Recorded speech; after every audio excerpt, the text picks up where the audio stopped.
Warranties are huge for me. That's how I measure the business every morning. How many warranty calls do we have? What were they for? And that's how I can tell if we're running right. And I want you guys to pay attention. 15 years from Eustace, I would argue, is better than any manufacturer 50 years. Real talk.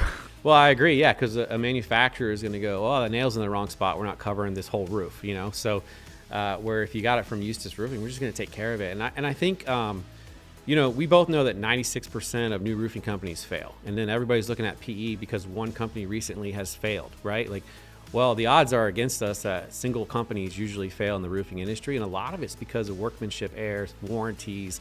I think the biggest underrated thing in roofing is like, all right, if you have private equity got into the AC space and you put a new AC in, the part goes bad. Well, usually the company will pay for the part that you bought, the manufacturer will.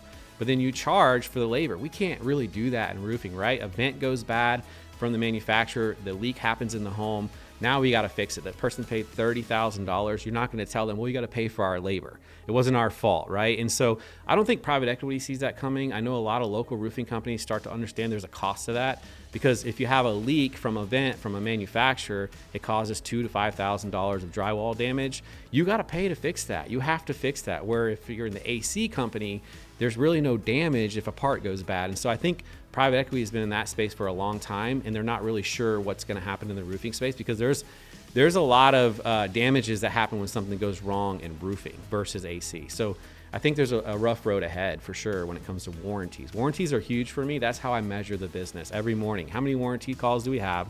What were they for? And that's how I can tell if we're running right.